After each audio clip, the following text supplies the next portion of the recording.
Huwag ka nang umiyak, Vea. Isang maliit na hiwalang yan sa iyong daliri. Pero mas mahalaga pa ang iyong pakiramdam kaysa sa kahit anong ingay o drama ni Marisol sa kabilang silid.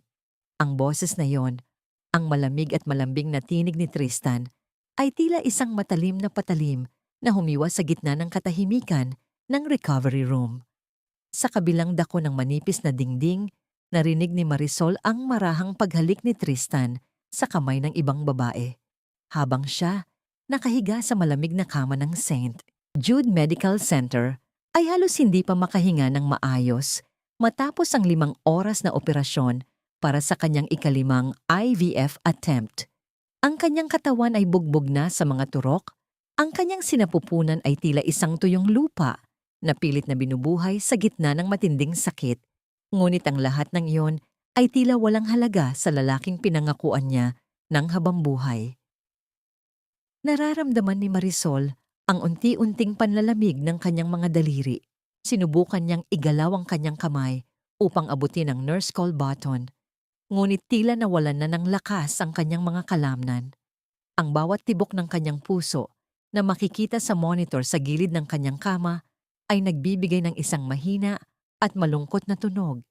Isang ritmo na tila nagbibigay ng huling babala sa kanyang pagod na kaluluwa.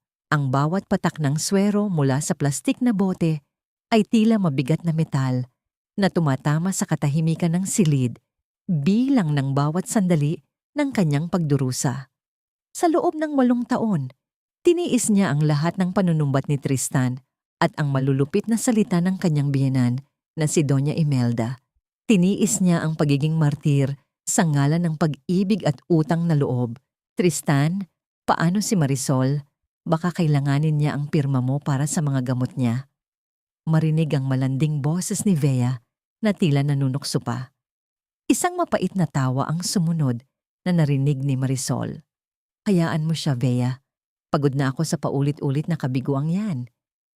Si Marisol ay parang isang tuyong sanga na hinding-hindi na magbubunga. Kung hindi lang dahil sa pangalan ng pamilya namin, matagal ko na siyang itinapon sa kalsada. Masuwerte pa nga siya. At hinahayaan ko siyang manatili sa bahay ko bilang palamuti. Ang mga salitang yon ay parang lason na unti-unting pumatay sa bawat selula ng pag-asa sa loob ni Marisol. Isang mainit na luha ang dahan-dahang gumulong mula sa kanyang mata, bumabagtas sa kanyang maputlang pisngi hanggang sa mabasa ang puting unan. Ito na ba ang kabayaran ng kanyang pananahimik? Habang ang perang ginagamit ni Tristan sa pagbili ng mga mamahaling regalo para kay Vea ay nagmumula sa mga kontratang lihim na pinipirmahan ni Marisol para sa kanyang asawa. Habang ang bawat makabagong kagamitan sa ospital na ito ay binili gamit ang yaman ng kanyang yumaong ama na ibinigay niya kay Tristan upang maging tuntungan nito sa tagumpay. Isang matinding hapdi ang naramdaman ni Marisol sa kanyang dibdib. Hindi dahil sa operasyon, kundi dahil sa katotohanang mas mahalaga pa ang isang maliit na galos sa daliri ng kabit kaysa sa buhay ng asawang nag-aalay ng lahat para sa kanya. Ang monitor sa gilid niya ay nagsimulang maglabas ng mabilis at magulong tunog, hudyat ng kaba at panghihina ng kanyang sistema. Ang kanyang paningin ay unti-unting nagdidilim, tila isang telon na dahan-dahang bumababa sa huling bahagi ng isang malungkot na dula. Baog ka, Marisol. Wala kang silbi sa mundong ito, kundi ang maging pasanin ko.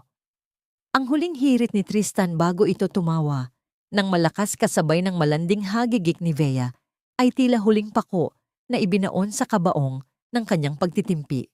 Habang ang kadiliman ay unti-unting bumabalot sa kanya, isang katanungan ang pilit na umuukit sa kanyang isipan. Isang katanungang puno ng pait at puot na ngayon pa lamang niya naramdaman sa buong buhay niya. Hanggang kailan mo hahayaang yurakan ang iyong pagkatao sa ngalan ng isang pangarap na ikaw lang naman ang bumubuo? Sa huling sulyap niya sa pinto ng silid, kung saan alam niyang naroon ang kanyang asawa na kasama ang iba, isang malamig na pangako ang nabuo sa kanyang gumuguho ng mundo. Kung ang pag-ibig ay hindi sapat upang mabuhay, baka ang galit ang maging dahilan upang siya ay bumangon muli.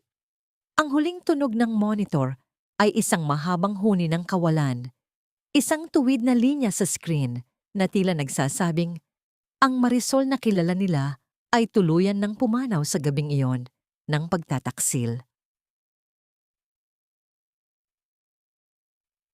100,000 na naman ang itinapon natin sa basura, Marisol. 100,000 para sa isang matris na kasing tigas ng bato at kasing baog ng disyerto. Kailan mo ba balak ayusin ang iyong sarili? O baka naman mas gusto mong ubusin ang pondo ng pamilya namin bago ka tuluyang lumayas sa bahay na ito? Ang tinig ni Doña Imelda ay tila isang latigo na humahagupit sa likuran ni Marisol habang dahan-dahan itong bumababa sa hagdanan. 3 araw pa lamang ang nakalilipas mula nang muling tumibok ang kanyang puso sa ospital. Ngunit heto siya ngayon, nakatayo sa kusina at nanginginig ang mga kamay habang nagtitimpla ng kape para sa kanyang biyenan. Ang bawat hakbang niya ay tila paglalakad sa ibabaw ng mga bubog. Ang hapdi ng kanyang tahi sa puson ay hindi maikakaila, ngunit mas matindi ang hapdi ng bawat salitang lumalabas sa bibig ng matanda. Sa bahay na ito, ang kanyang sakit ay itinuturing na drama at ang kanyang paghihirap ay tinatawag na pagsasayang ng oras. Pasensya na po, Mama. Susubukan ko pong bawiin ang lahat sa susunod na buwan. Mahinang sagot ni Marisol.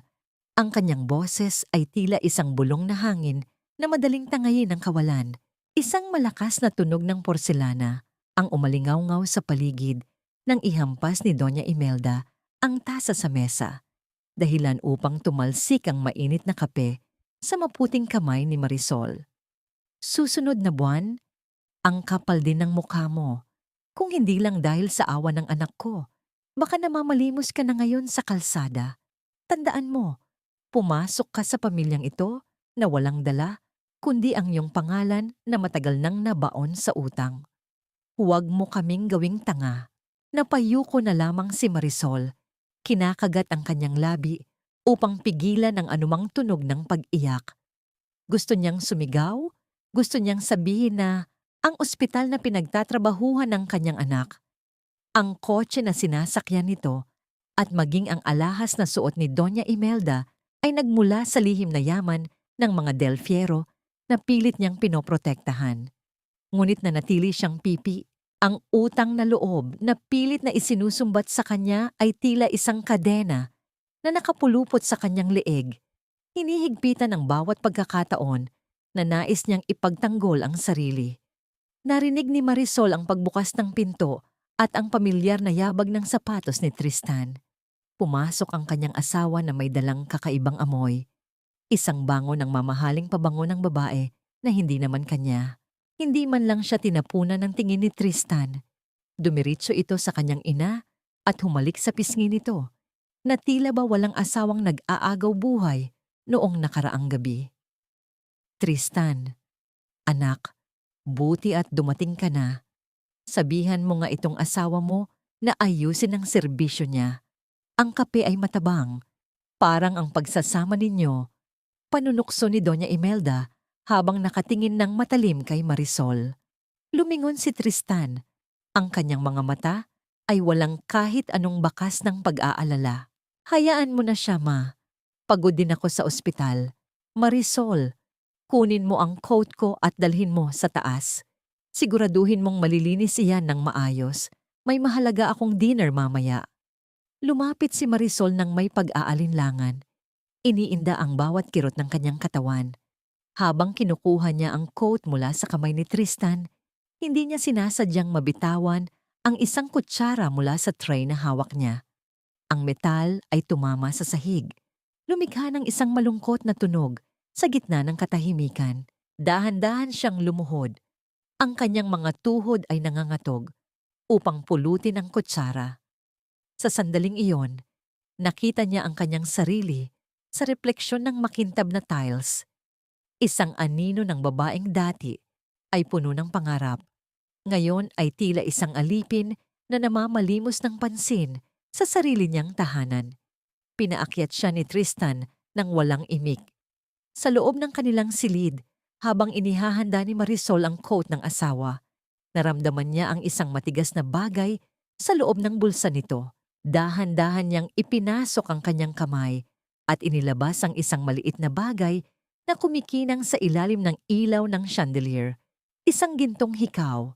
Isang hikaw na may disenyo ng isang maliit na rosas na alam niyang hinding-hindi magiging kanya dahil allergic siya sa ginto. Napatigil ang paghinga ni Marisol. Ang bawat alaala ng kanilang 8 taong pagsasama ay tila isang malaking kasinungalingan na unting naglalaho. Ang mga gabing sinasabi ni Tristan na mayroon siyang emergency surgery. Ang mga araw na hindi ito umuuwi dahil sa pagod.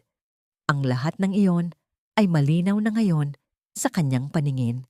Sa gitna ng kanyang pagdurusa sa EVF, sa gitna ng kanyang pakikipaglaban kay Doña Imelda, ang kanyang asawa ay masaya sa piling ng iba.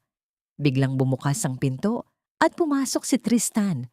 Ang kanyang mukha ay puno ng galit nang makitang hawak ni Marisol ang hikaw. Sino ang nagbigay sa iyo ng karapatang pakialaman ang mga gamit ko? Tumingala si Marisol. Ang kanyang mga mata ay puno ng luha, ngunit may kakaibang apoy na nagsisimulang mag-alab sa kaibuturan ng kanyang puso. Tristan, kanino ito? Hindi ito sa akin. Alam mong hindi ako nagsusuot ng ginto. Isang mapang-uyam na ngiti ang sumilay sa mga labi ni Tristan habang dahan-dahan itong lumalapit sa kanya. Tila isang mandaragit na handang lumamon ng biktima. At sa tingin mo ba, sa kalagayan mong iyan, may karapatan ka pang magtanong, magpasalamat ka, at may asawa ka pa, Marisol. Dahil sa oras na malaman ng lahat na ikaw ay isang tuyong puno na walang silbi, wala nang matitira sa iyo, kundi ang basurang pinanggalingan mo. Habang iniwan siyang mag-isa ni Tristan sa madilim na silid, mahigpit na hinawakan ni Marisol ang gintong hikaw hanggang sa bumaon ito sa kanyang palad. Isang katanungan ang muling bumalik sa kanyang isipan, mas malakas at mas mapait kaysa sa dati. Kung ang lahat ng kanyang sakripisyo ay nauwi lamang sa pagtataksil, karapat-dapat pa ba siyang manatili sa pamilyang pilit siyang binubura sa mundong ito? Sa labas ng bintana, ang ulan ay nagsimulang pumatak ng malakas. Tila nakikiramay sa isang pusong ngayon ay nagsisimula ng tumigas. Huwag mong kalimutan ang iyong lugar, Marisol. Ang asawa ng isang direktor ay dapat marunong magsilbi, hindi lang marunong umiyak sa sulok.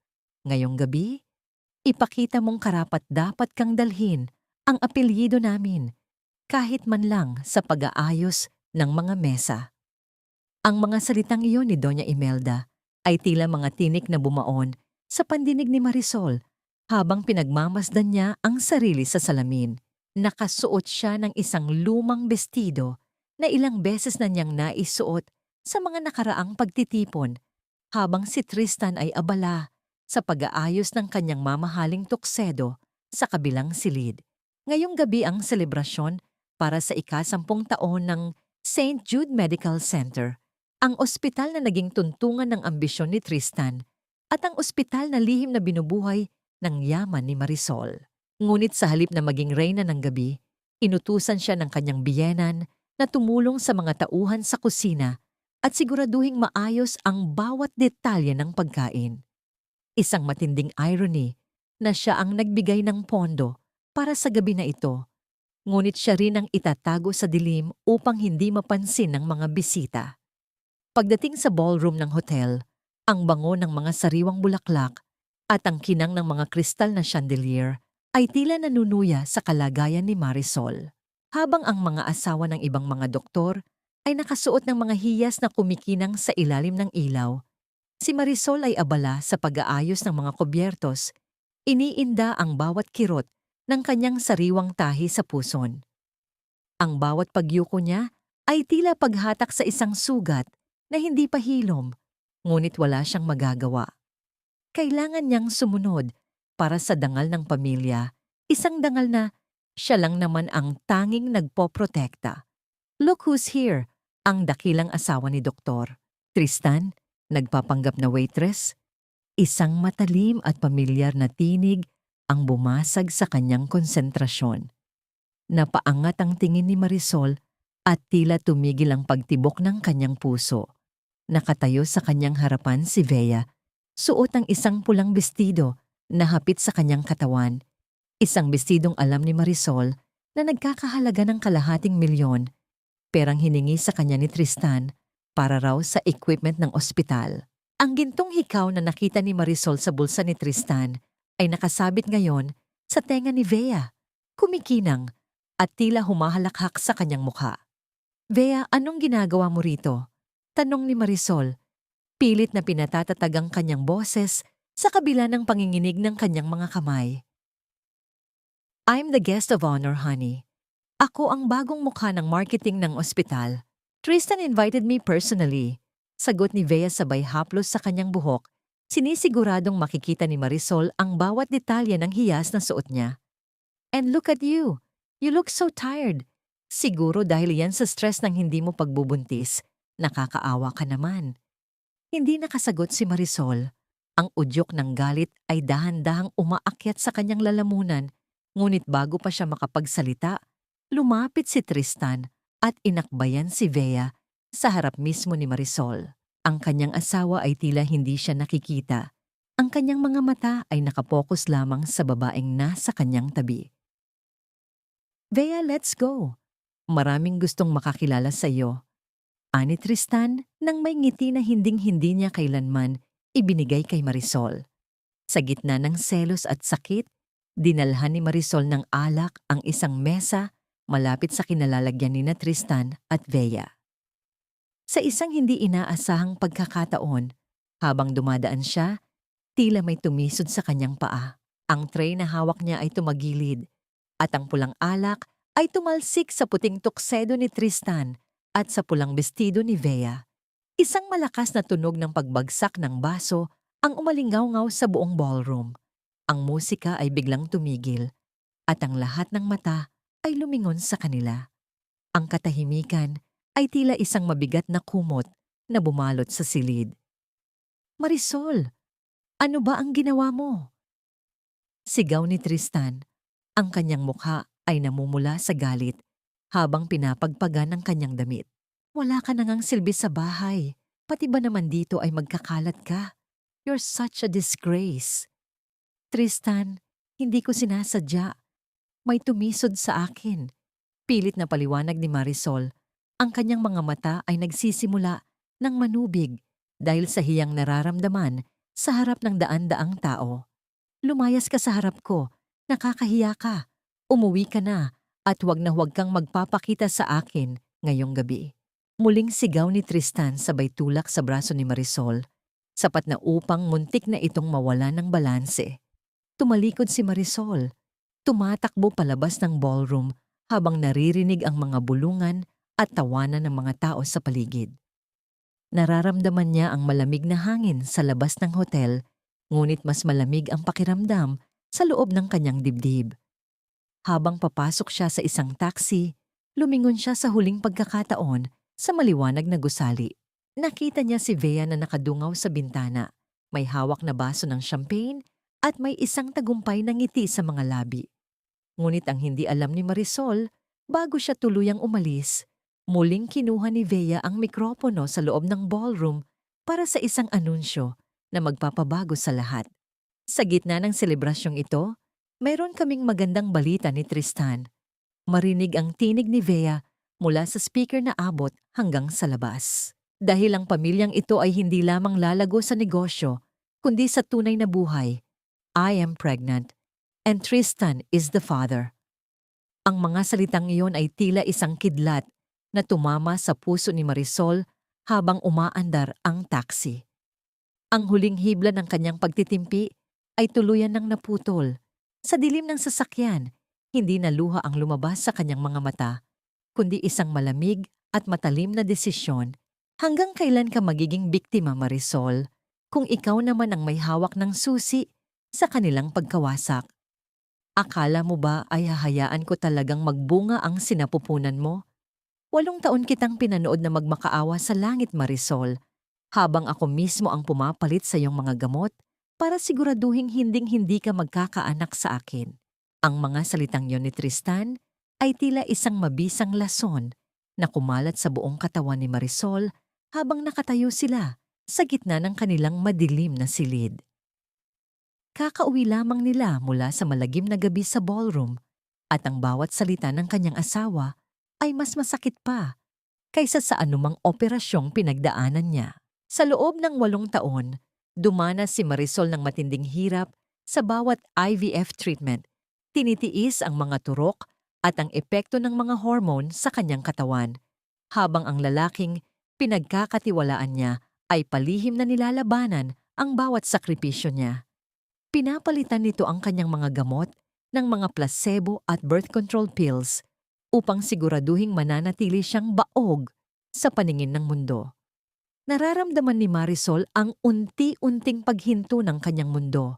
Ang kanyang mga kamay ay tila naging yelo sa lamig at ang kanyang paningin ay naglabo dahil sa luhang ayaw ng tumigil sa pag-agos.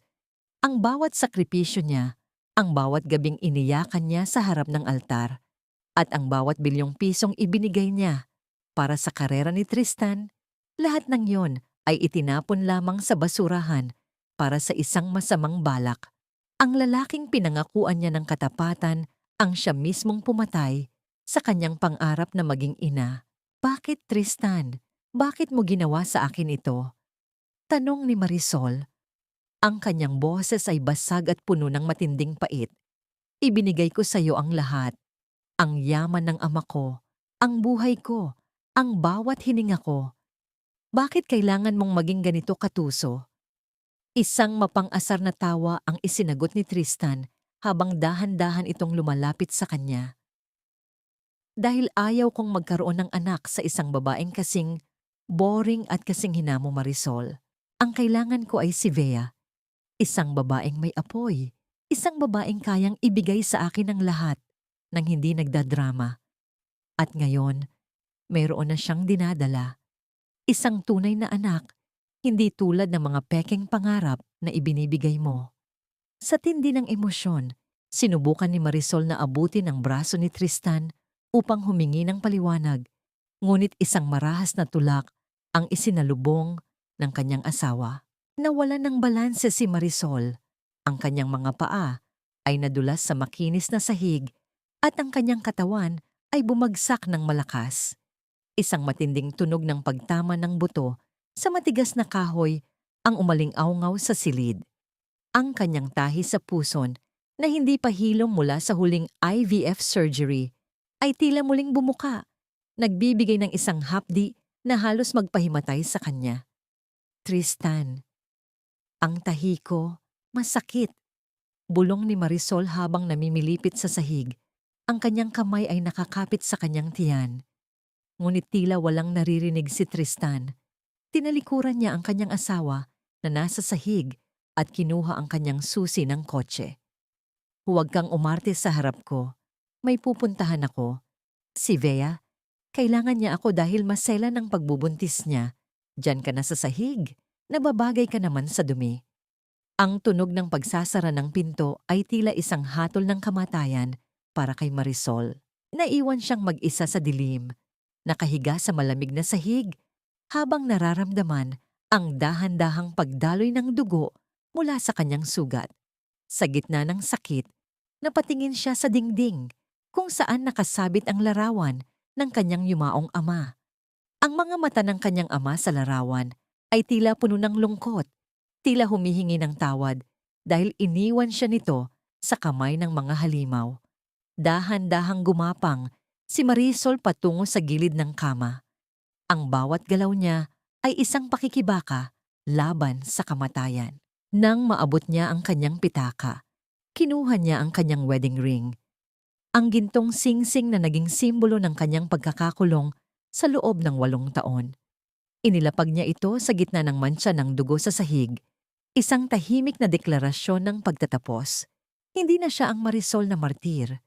Hindi na siya ang babaeng handang mamatay para sa isang lalaking walang kaluluwa. Habang nakatingin sa dugo ang singsing, isang malamig na katanungan ang pilit na lumalabas sa kanyang isipan. Kung ang pag-ibig ay naging isang sumpa, sapat na kaya ang puot upang maging sandata sa kanyang muling pagsilang?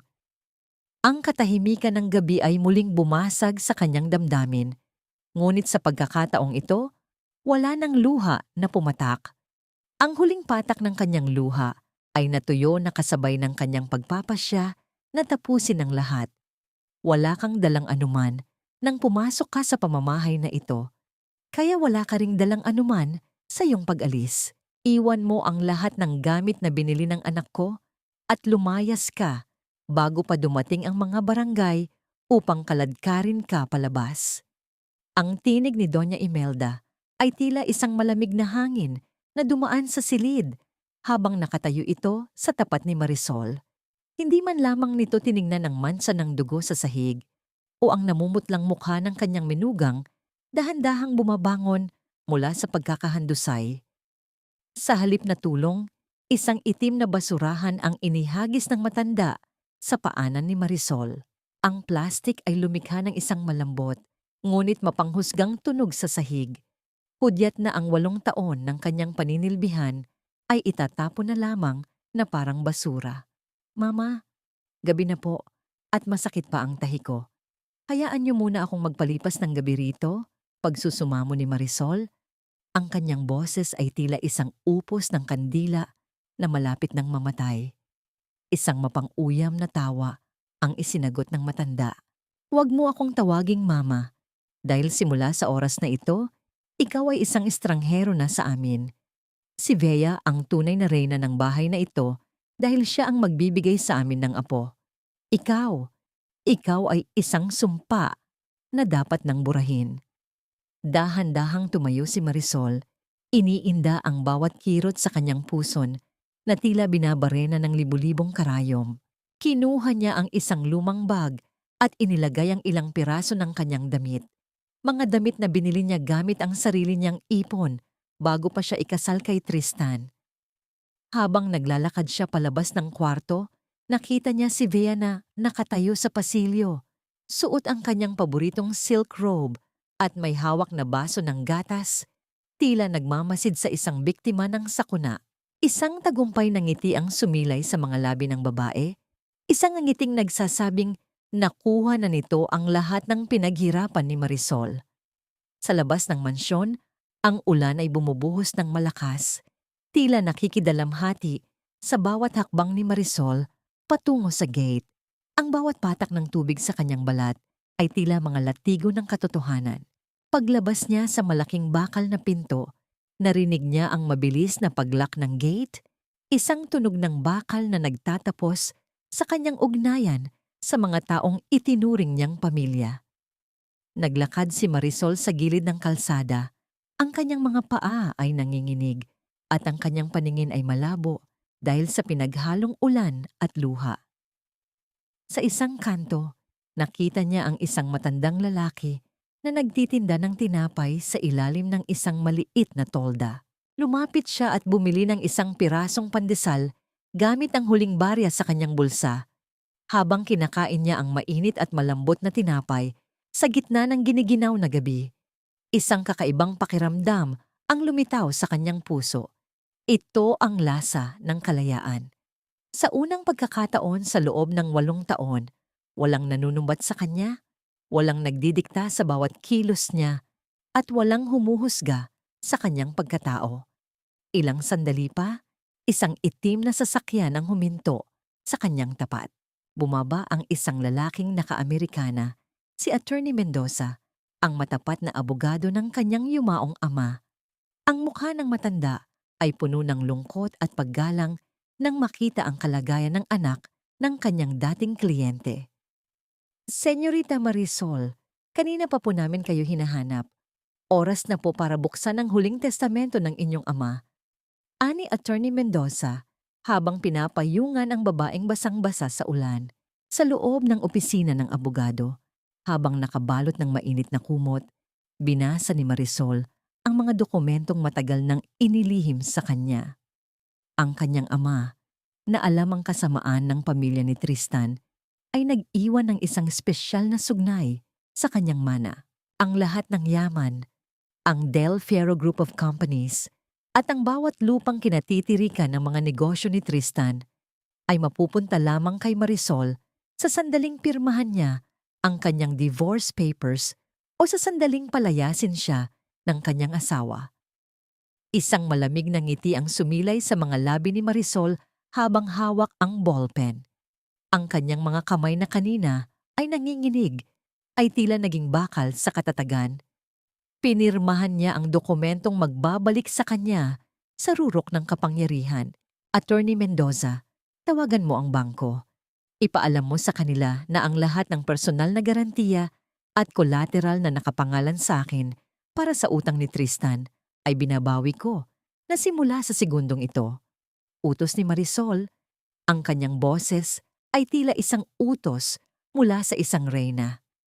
Kinuha ni Marisol ang kanyang telepono at tinawagan ang Head of Administration ng St. Jude Medical Center. Ang kanyang boses ay walang bakas ng emosyon, tila isang makinang handang lumamon ng kalaban.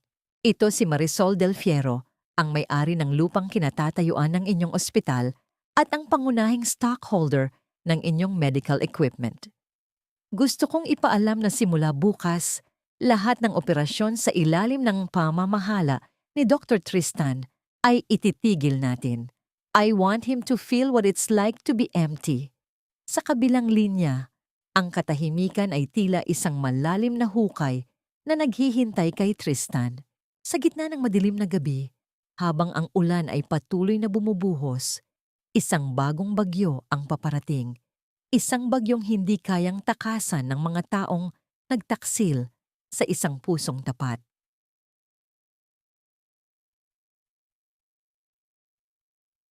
Huwag mong tignan ang peklat sa iyong puson bilang tanda ng iyong kabiguan, Marisol. Tignan mo ito bilang isang mapa ng iyong pakikipaglaban at ang hangganan ng iyong pagiging martir.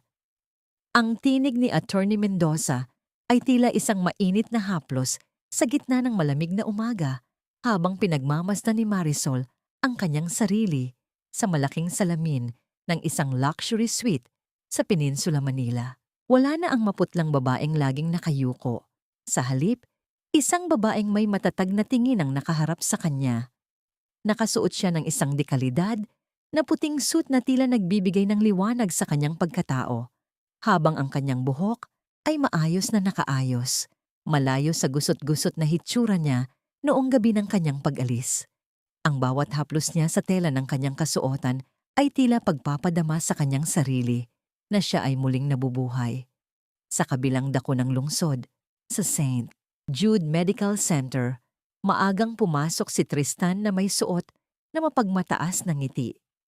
Inaasahan niyang ito ang araw na formal na iaanunsyo ang kanyang promosyon bilang Chief Executive Officer. Ngunit pagpasok niya sa kanyang opisina, isang kakaibang katahimikan ang bumati sa kanya. Ang kanyang sekretarya ay hindi makatingin ng diretso sa kanya, at ang mga gamit sa loob ng kanyang silid ay tila may mga sticker ng inventaryo. Bakit hindi gumagana ang MRI machine sa room 402? At bakit may mga taong nagtatanggal ng mga bagong dialysis units sa silong? Bulyaw ni Tristan habang hinahampas ang kanyang mesa. Ang tunog ng kanyang palad sa kahoy ay umalingaw-ngaw sa buong pasilyo. Doc, tumawag po ang Del Fierro Holdings. Binabawi na po nila ang lahat ng kagamitang hindi pa fully paid. Sabi po nila, nagkaroon daw po ng paglabag sa kontrata ng donasyon at investment. Sagot ng sekretarya na nanginginig ang boses. Napakunot ang noo ni Tristan. Anong Del Fierro? Matagal nang patay ang matandang Del Fierro. Sinong nagbigay sa kanila ng karapatang pakialaman ng ospital ko? Dali-daling kinuha ni Tristan ang kanyang telepono upang tawagan ang kanyang bank manager. Kailangan niyang bayaran ng balanse upang hindi mahinto ang operasyon ng ospital. Ngunit bago pa siya makapagsalita, ang boses sa kabilang linya ay tila isang malamig na tubig na ibinuhos sa kanya. Pasensya na po, Doktor. Tristan, ngunit ang inyong credit line ay pansamantalang sinuspendi. Ang inyong asawa, si Ginang Marisol, ang tumatayo bilang pangunahing gwarantor ng inyong mga utang at kakatanggap lang namin ng formal na liham na binabawi na niya ang kanyang garantiya. Dahil dito, ang inyong mga ari-arian na ginamit bilang collateral ay nasa ilalim na ngayon ng foreclosure process. Ang bawat salita ng bank manager ay tila isang malakas na sampal sa mukha ni Tristan. Ang kanyang kamay ay nanginginig habang dahan-dahang ibinababa ang telepono. Hindi niya maisip kung paano nagawa ng isang baog at mahinang babaeng tulad ni Marisol ang ganitong kalaking hakbang sa loob lamang ng isang gabi. Sa gitna ng kanyang galit, mabilis niyang idiniyal ang numero ni Marisol. Sa loob ng suite, narinig ni Marisol ang mahabang tunog ng kanyang telepono sa ibabaw ng mesa. Hindi niya ito agad kinuha. Pinanood niya muna itong umilaw ng paulit-ulit. Tila isang huling hininga ng isang naghihingalong kaaway. Nang sa wakas ay sagutin niya ito. Ang boses ni Tristan ay tila isang hayop na nasusukol. Marisol, anong kalokohan ito? Ibalik mo ang garantiya sa bangko ngayon din. Pinapahiya mo ako sa buong ospital. Akala mo ba ay matatakot mo ako sa ganitong paraan? Magmakaawa ka sa akin at baka patawarin pa kita. Sigaw ni Tristan. Ang kanyang boses ay puno ng pait at takot na pilit itinatago. Isang mahinahon at malamig na tawa ang isinagot ni Marisol. Ang kanyang boses ay tila isang matalim na kristal na dahan-dahang humihiwa sa hangin. Tristan, hindi na ako ang babaeng nagmamakaawa sa iyong pag-ibig. Ang ospital na ipinagmamalaki mo, ang bawat pako at semento niyan ay utang mo sa pamilya ko. Ang bawat hininga ng karera mo ay utang mo sa akin. At ngayon, sinisingil na kita. Huwag kang magmalaki, Marisol. Wala kang alam sa negosyo. Isang pirasong papel lang ang hawak mo. Pulyaw muli ni Tristan. Hindi lang papel ang hawak ko, Tristan. Hawak ko rin ang katotohanan tungkol sa iyong mga maling operasyon at ang paggamit mo ng pondo ng ospital para sa mga luho ni Vea. Maghanda ka dahil ito pa lang ang simula ng iyong pagbagsak. Sagot ni Marisol sabay patay ng tawag. Ang tunog ng pagkaputol ng linya ay tila isang huling hudyat ng digmaan. Habang nakatingin sa bintana ng hotel, nakita ni Marisol ang malawak na kalangitan ng Maynila. Isang kakaibang gaan ang naramdaman niya sa kanyang dibdib. Ngunit sa gitna ng kanyang tagumpay, isang itim na sobre ang iniabot ni Attorney Mendoza sa kanya. May isa pa tayong problema, Marisol. Ang iyong biyenan, si Doña Imelda. Mayroon siyang hawak na dokumento na magpapatunay na ang inyong ama ay may huling hiling na tanging siya lang ang nakakaalam. Isang lihim na maaaring bumawi sa lahat ng hawak mo ngayon. Ang ngiti ni Marisol ay biglang naglaho. Isang bagong katanungan ang pilit na lumilitaw sa kanyang isipan. Ano ang kayang gawin ng isang desperadong ina upang protektahan ang kanyang anak? At anong lihim ang baon ng kanyang ama sa hukay na maaaring maging mitsa ng kanyang muling pagbagsak? Ang hangin sa loob ng silid ay tila naging mabigat, hudyat na ang laban ay hindi pa tapos. At ang pinakamalaking kalaban ay hindi si Tristan, kundi ang madilim na kahapon ng kanyang sariling pamilya. Akala mo ba ay ikaw lang ang may hawak ng baraha, Marisol? Nakalimutan mo na yata kung sino ang nagligtas sa dangal ng tatay mo nang malubog siya sa utang at sugal bago siya mamatay. Isang pirma ko lang, lahat ng ipinagmamalaki mong yaman ay mawawala na parang bula dahil sa kasalanan ng iyong ama.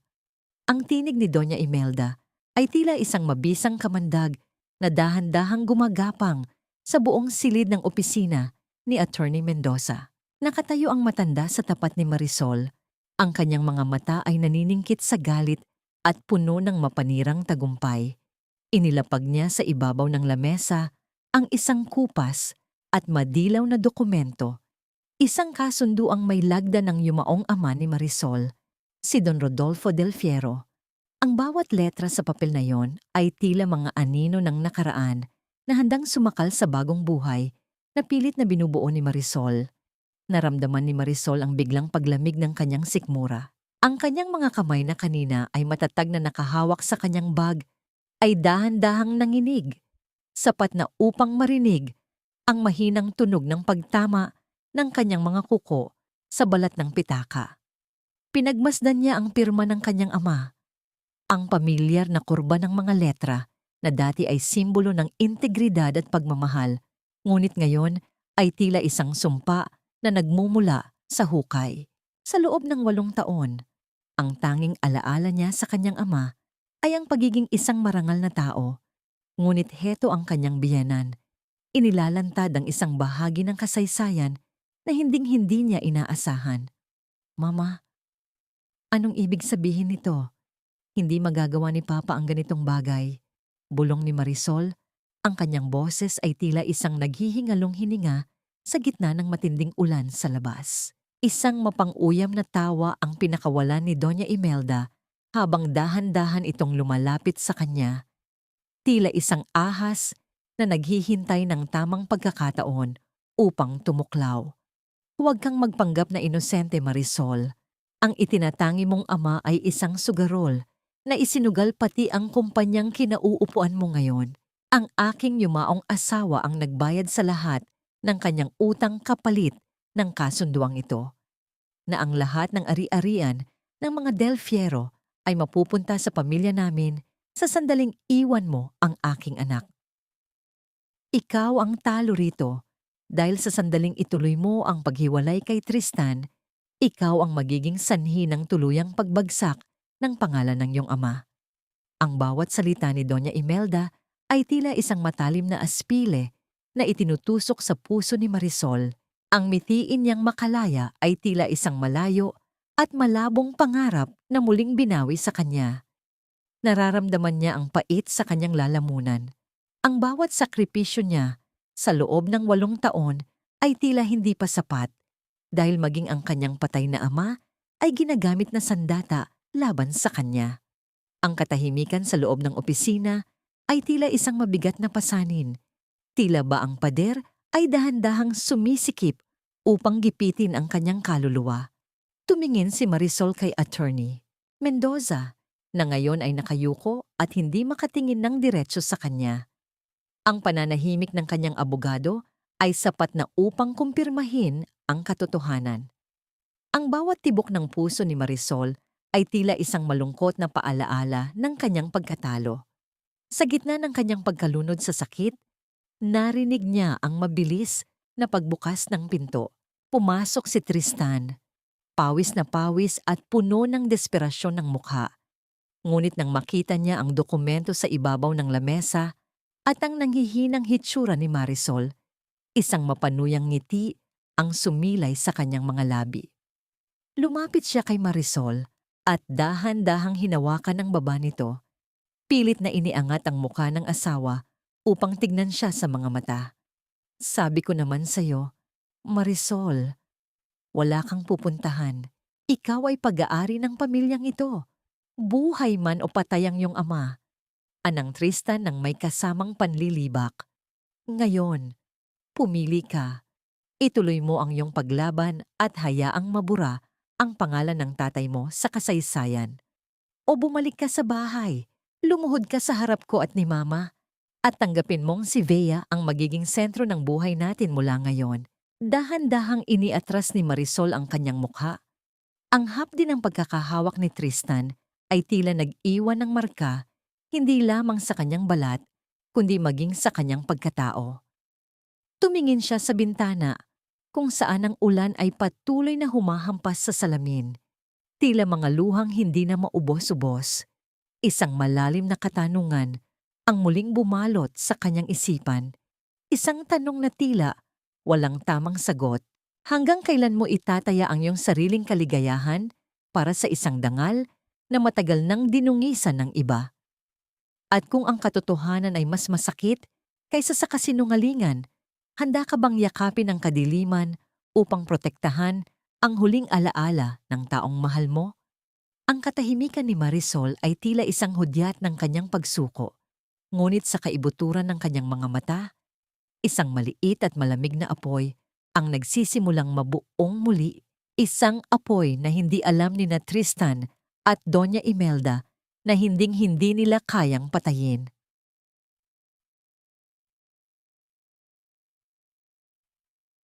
Pumirma ka na, Marisol. Ibalik mo ang lahat ng kinuha mo sa akin bago ko pa tuluyang sunugin ang huling dangal ng tatay mo sa harap ng buong media at ng mga dati niyang kasosyo sa negosyo. Huwag mong hayaang ang huling alaala sa kanya ay ang pagiging isang talunang sugarol na ipinagbili ang sariling anak. Ang tinig ni Tristan ay tila isang malupit na hatol na umaling-awngaw sa loob ng tahimik na opisina ni Attorney Mendoza. Inilahad niya ang isang ballpen sa tapat ni Marisol. Ang kanyang mga mata ay puno ng pagmamay-ari at panlilibak. Habang ang bawat segundong dumadaan ay tila mabigat na metal na tumatama sa sahig, nararamdaman ni Marisol ang dahan-dahang pagguho ng kanyang buong pagkatao. Ang bawat hapdi ng kanyang tahi sa puson ay tila sumasabay sa pintig ng kanyang galit at lungkot. Ang amoy ng lumang papel at ang lamig ng aircon sa silid ay tila nagpapadama sa kanya na siya ay nasa loob ng isang kabaong na dahan-dahang tinatabunan ng lupa. Tumingin si Marisol sa dokumentong nasa kanyang harapan. Isang kasunduan na bumabawi sa lahat ng kanyang ginawang hakbang laban sa ospital at sa mga ari-arian ni Tristan. Kung pipirma siya, babalik ang lahat sa dati. Babalik siya sa pagiging anino sa loob ng mansyon, sa pagiging martir na asawa, at sa pagiging biktima ng pang-aabuso ni na Tristan at Doña Imelda. Ngunit kung hindi siya pipirma, ang pangalan ng kanyang ama na si Don Rodolfo, ang lalaking itinuring niyang bayani at naging sandigan niya sa loob ng maraming taon, ay kakaladkarin sa putikan ng kahihiyan. Bigyan niyo ako ng 24 na oras. Mahinang wika ni Marisol. Ang kanyang mga daliri ay mahigpit na nakakapit sa gilid ng mesa hanggang sa mamuti ang kanyang mga kuko. Kailangan kong pag-isipan ang lahat ng ito. 24 na oras? Para saan pa, Marisol? Upang umiyak at magmakaawa sa puntod ng tatay mo? Pang-uuyam ni Doña Imelda habang kinukuha ang kanyang mamahaling bag. Sige, ibibigay namin sa iyo ang oras na gusto mo. Ngunit tandaan mo, bukas ng gabi, sa oras na hindi ka dumating sa bahay dala ang pirmadong papel na ito, asahan mong bukas ang mga pahayagan tungkol sa madilim na sikreto ni Rodolfo Del Fiero. Lumabas ang mag-ina na may dalang tagumpay. Iniwan si Marisol na tila isang estatwa sa gitna ng silid.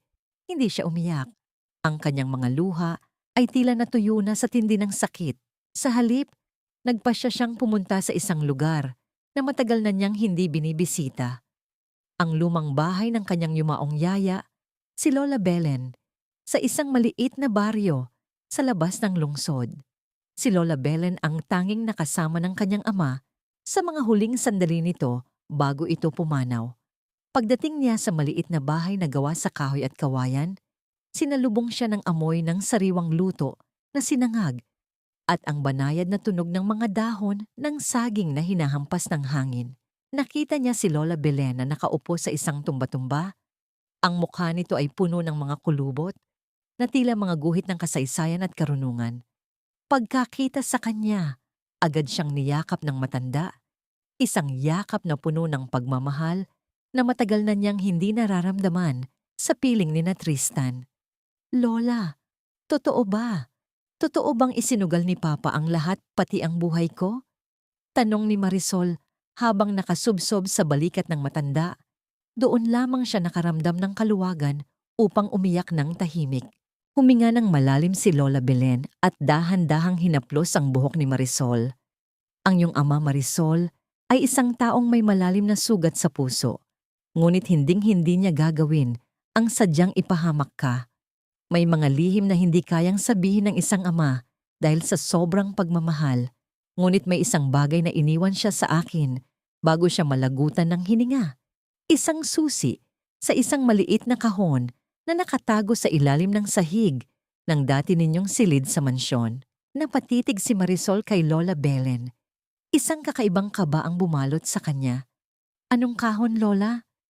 Isang kahon na naglalaman ng katotohanan tungkol sa pagkakasangkot ng pamilya ni Tristan sa pagkamatay ng iyong ama. Ang utang na sinasabi nila, maaring iyon ay isang bitag na sadyang inihanda nila upang makuha ang lahat ng sa inyo. Bulong ng matanda na tila natatakot na may makarinig sa kanila. Habang naglalakad pabalik sa kanyang sasakyan, sa ilalim ng nagdidilim na kalangitan, naramdaman ni Marisol ang muling pagtibok ng pag-asa sa kanyang dibdib. Ngunit ang kailangan niyang gawin ay bumalik sa loob ng kulungang mansyon ni na Tristan upang makuha ang kahon na yon. Kailangan niyang harapin muli ang mga halimaw na pumatay sa kanyang kaligayahan sa gitna ng banta ng kahihiyan ng kanyang ama. Dahan-dahan niyang hinawakan ang kanyang tiyan kung saan nararamdaman niya ang hapdi ng kanyang tahi. Isang malamig na tanong ang muling gumuhit sa kanyang isipan habang pinapaandar niya ang makina ng sasakyan. Handa ka bang pumasok muli sa impyernong katatakas mo lang kung ang kapalit nito ay ang katotohanang magpapalaya sa iyo ng tuluyan? O mas pipiliin mong manatiling alipin ng isang kasinungalingang pilit na ibinabaon sa iyong pagkatao? Ang tunog ng pag-andar ng sasakyan sa tahimik na kalsada ay tila isang hudyat ng kanyang pagbabalik sa madilim na nakaraan. Ngunit sa pagkakataong ito, hindi na siya ang biktima. Siya na ang magiging tagahatid ng katotohanan. Nakabalik din ang aso sa kanyang amo. Akala ko ba ay matapang ka na, Marisol? Bakit tila nakabahag na ang buntot mo ngayon at kusang bumalik sa pinto ang ipinagsara ko na sa iyo? Ang mapang-uyam na tinig ni Tristan ay sinalubong si Marisol sa tapat ng malaking pintuan ng mansyon. Ang bawat salita nito ay tila isang malamig na tubig na ibinuhos sa kanyang pagkatao. Nakatayo ang kanyang asawa sa gitna ng engrandeng sala, may hawak na baso ng alak at isang ngiting puno ng tagumpay. Ang bawat hakbang ni Marisol sa loob ng bahay na itinuring niyang kulungan sa loob ng 8 taon ay tila paglalakad sa ibabaw ng nagbabagang uling. Ang hapdi ng kanyang tahi sa puson ay muling kumikirot, isang paalaala ng huling gabing, iniwan siyang duguang nakahandusay sa sahig. Ngunit sa pagkakataong ito, hindi luha ang baon niya, kundi isang lihim na misyon na nakatago sa ilalim ng kanyang pananahimik. Dahan-dahang pumasok si Marisol, dala ang isang maliit na folder na naglalaman ng mga dokumento ng kanyang pagsuko na hiningi ni na Tristan. Ang bawat amoy ng mamahaling wax sa sahig at ang halimuyak ng mga bulaklak sa florera ay tila nanunuya sa kanyang kalagayan. Nararamdaman niya ang panunuyo ng kanyang lalamunan. Ang bawat tibok ng kanyang puso ay tila isang malakas na tambol na nagbibigay ng babala sa kanyang kaluluwa. Ang mansyong ito, na dati ay puno ng kanyang mga pangarap na magkaroon ng isang masayang pamilya, ay tila isang malaking libingan ng kanyang mga sakripisyo. Nandito ako para ibigay ang hinihingi ninyo, Tristan. Ngunit bago ko pirmahan ang huling pahina, kailangan ko ng isang gabi sa dati kong silid. Gusto kong kunin ang huling piraso ng aking dangal bago ako tuluyang lumisan. Mahinang wika ni Marisol. Ang kanyang mga mata ay nananatiling nakayuko upang hindi makita ni Tristan ang apoy na nagliliyab sa kanyang kaibuturan. Isang malakas na tawa ang pinakawalan ni Doña Imelda mula sa itaas ng hagdanan. Isang gabi para sa iyong dangal? Wala ka ng dangal, Marisol. Ngunit sige, dahil sa sobrang saya namin ngayon, dahil sa pagbubuntis ni Bea, pagbibigyan ka namin. Isang gabi lang. At bukas, asahan naming wala na ang mukha mo sa bahay na ito. Habang paakyat si Marisol sa kanyang dating silid, nakasalubong niya si Bea sa pasilyo. Ang babae ay suot ang isang manipis na silk robe at may hawak na mamahaling hiyas na alam ni Marisol na pag-aari ng kanyang yumaong ina. Ang bawat kislap ng hiyas na yon ay tila isang insulto sa kanyang pagkatao. Isang marahang haplos sa tiyan ang ginawa ni Bea habang dumadaan sa tabi ni Marisol. Isang tahimik na pagpapakita ng kanyang tagumpay. Nang makapasok sa kanyang silid, agad na nilok ni Marisol ang pinto. Ang silid ay madilim at malamig. Tila ba ang mga dingding ay nakikidalamhati sa kanya. Nilapitan niya ang bahagi ng sahig malapit sa kama. kung saan may isang bahagyang nakakaangat na kahoy. Ang kanyang puso ay tila sasabog sa tindi ng kaba. Ang bawat tunog ng hangin sa labas ng bintana ay tila mga bulong ng babala. Dahan-dahan niyang inalis ang isang bahagi ng alpombra at ginamit ang isang maliit na kutsilyo upang iangat ang tabla ng sahig. Ang tunog ng pag-angat ng kahoy ay tila isang malakas na sigaw sa gitna ng katahimikan ng gabi. Doon, sa gitna ng alikabok at dilim, nakita niya ang isang maliit na kahon na gawa sa tanso. Ang bawat ukit sa kahon ay tila mga kamay ng kanyang ama na umaabot sa kanya mula sa kabilang buhay.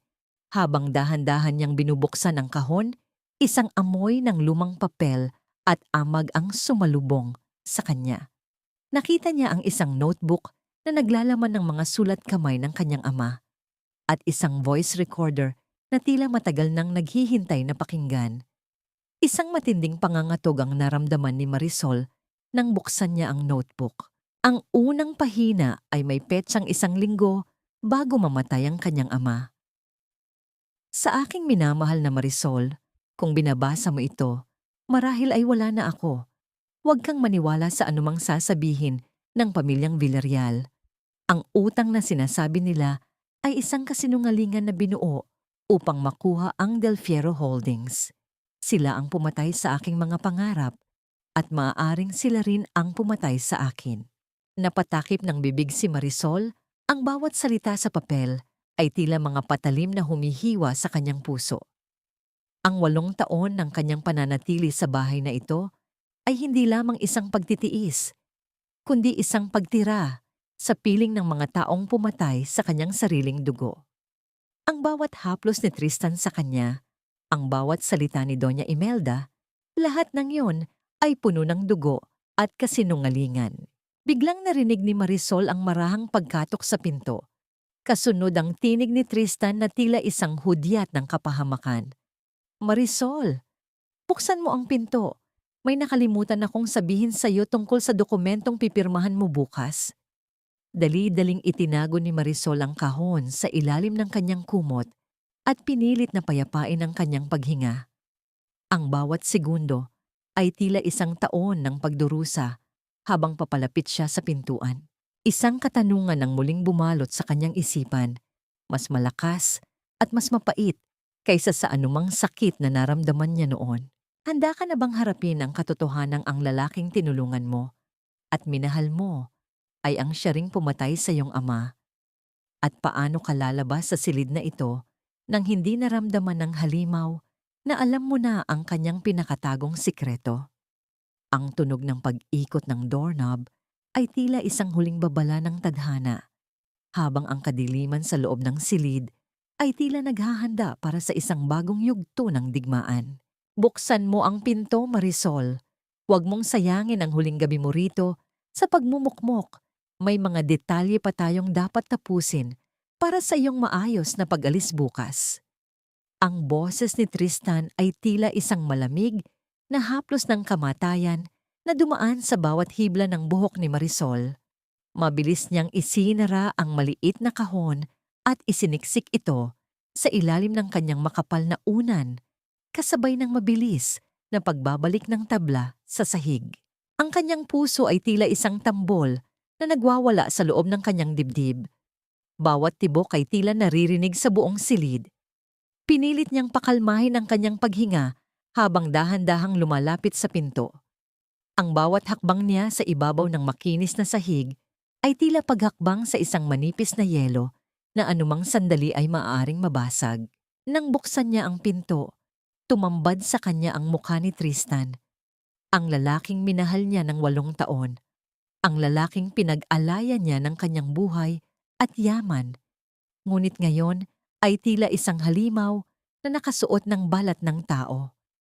Ang amoy ng alak at ang pamilyar na bango ni Vea na nakadikit sa kanyang damit ay tila isang insulto sa bawat sakripisyong ginawa ni Marisol. Isang mapang-uyam ng ngiti ang sumilay sa mga labi ng doktor habang pinagmamasdan ang namumutlang mukha ng kanyang asawa. Bakit tila nakakita ka ng multo, Marisol? O baka naman hindi mo pa rin matanggap na bukas ay babalik ka na sa basurang pinanggalingan mo. Pang-uuyam ni Tristan habang pilit na pumapasok sa loob ng silid. Hindi pinapansin ang panghihina ni Marisol. Gusto ko lang mapag-isa, Tristan. Ibinigay ko na ang lahat ng hinihingi ninyo. Hindi ba sapat na yon? Mahinang sagot ni Marisol. Ang kanyang mga kamay ay mahigpit na nakakapit sa kanyang likuran upang hindi mahalata ang panginginig ng kanyang mga daliri. Lumapit si Tristan at hinawakan ang buhok ni Marisol, isang haplos na tila naging isang mahigpit na pagkakahawak. Huwag kang magmalinis.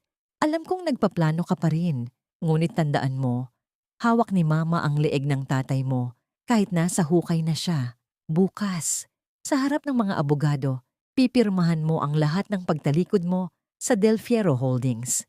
At kapalit nyon, hahayaan naming manatiling malinis ang pangalan ni Rodolfo. Binitawan niya ang buhok ni Marisol nang may kasamang pandidiri. Tila ba nakahawak siya sa isang maruming bagay. Habang naglalakad siya palabas, napatigil siya sa tapat ng kama. Ang bawat segundo ng pananahimik ay tila isang taon ng pagdurusa para kay Marisol. Tumingin si Tristan sa unan kung saan nakatago ang kahon, ngunit sa halip na suriin ito, kinuha lamang niya ang kanyang mamahaling relo na naiwan sa side table noong nakaraang gabi. Nang tuluyan nang makaalis si Tristan at narinig ang tunog ng pagsasara ng pinto sa kabilang kwarto, napaupo si Marisol sa gilid ng kama. Ang pawis sa kanyang noo ay tila mga butil ng yelo na nagpapaalala sa kanya ng panganib na kanyang kinakaharap. Mabilis niyang kinuha ang voice recorder mula sa loob ng kahon at isinuot ang earphones. Ang bawat tunog ng static sa recorder ay tila isang mahabang paglalakbay patungo sa katotohanan. Isang pamilyar na boses ang narinig niya, ang boses ng kanyang ama, ngunit tila ito ay nahihirapan at puno ng takot. Tristan, bakit mo binago ang aking gamot? Sinabi ng cardiologist ko na hindi ito ang kailangan ko. Nararamdaman ko ang pagbigat ng aking dibdib. Kasunod niyon ay ang boses ni Tristan, malamig at walang kahit anong bakas ng awa. Don Rodolfo, masyado na kayong matanda para hawakan ng kumpanya. Huwag kayong mag-alala, aalagaan ko si Marisol at ang bawat sentimong pinaghirapan ninyo ay mapupunta sa tamang kamay. Ang recorder ay napuno ng tunog ng mabilis na paghinga at ang huling buntong hininga ng kanyang ama bago ang lahat ay mauwi sa isang nakabibinging katahimikan. Napahagulgol si Marisol ng walang tunog. Ibinaon niya ang mukha sa kanyang mga palad habang nanginginig ang kanyang mga balikat. Ang lalaking pinagkatiwalaan niya ay hindi lamang nanlinlang, kundi may mas mabigat pang lihim na unti-unting nabubunyag.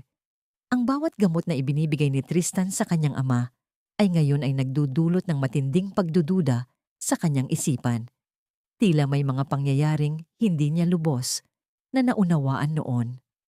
Ang 8 taon ng kanilang pagsasama ay biglang nagmistulang isang mahabang gabi ng kawalan ng katiyakan, kung saan ang taong inaasahan niyang sandigan ay maaring siya palang pinagmulan ng kanyang pinakamalalim na sakit. Dahan-dahan siyang tumayo at lumapit sa bintana, tinitignan ng malawak na bakuran ng mansyon na bukas, ay hinding-hindi na niya matatawag na tahanan.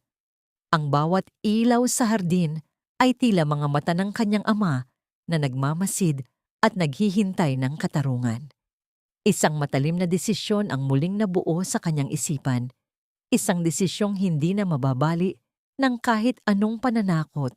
Paano mo haharapin ang bukas nang may ngiti sa iyong mga labi habang alam mong ang lalaking nasa tapat mo ay ang siyang kumuha ng lahat mula sa iyo? At handa ka bang itaya ang huling hibla ng iyong buhay upang masiguradong ang bawat patak ng luhang ibinuhos mo ay may katumbas na kabayaran? Ang tunog ng ulan sa labas ay tila isang koro ng mga kaluluwang humihingi ng hustisya, habang si Marisol ay dahan-dahang naghahanda para sa kanyang huling hakbang sa loob ng impyerno. Sige Marisol, lunukin mo ang huling subo ng pagpapakumbaba dahil simula mamayang hapon, ang bawat butil ng kaning kakainin mo ay magmumula na sa dumi ng kalsada. Ang tinig ni Doña Imelda ay tila isang matalim na kutsilyo na humihiwa sa katahimikan ng hapagkainan habang pinagmamasdan nito si Marisol na dahan-dahang kumakain ng almusal. Nakaupo ang matanda sa kabisera, suot ang kanyang mga alahas na kumikinang sa ilalim ng umaga, habang sa tabi nito ay nakasandal si Vea na tila isang reynang nakaupo sa kanyang bagong trono. Ang bawat tunog ng mamahaling kubyertos na tumatama sa porselanang plato ay tila mga patalim na sumasaksak sa pandinig ni Marisol, isang ritmo ng panlalait na hinding-hindi niya malilimutan. Sa loob ng 8 taon, ang bawat pagkain sa bahay na ito ay tila lasong dahan-dahang pumatay sa kanyang pagkatao. Ngunit ngayon, ang bawat lunok niya ay puno ng isang mapait na determinasyon. Hindi tumitingin si Marisol sa kanyang asawa. Si Tristan ay abala sa pagbabasa ng kanyang tablet, paminsan-minsang humihigop ng kape na tila walang pakialam sa tensyong bumabalot sa paligid. Ang amoy ng sariwang tinapay at ang halimuyak ng kape ay tila nanunuya sa ulan na nagsisimulang pumatak sa labas ng bintana. Ang bawat tibok ng puso ni Marisol ay tila isang paalaala ng recording na nakatago sa loob ng kanyang bag. Isang boses na nagmumula sa hukay, isang katotohanang sapat na upang gumuho ang mundong kinalalagyan ni na Tristan at Doña Imelda. Huwag mong kalimutan ang dokumento, Marisol. Darating ang mga abogado ng 2:00 ng hapon. Gusto kong malinis na ang lahat bago pa lumabas ang balita tungkol sa bagong board of directors ng ospital.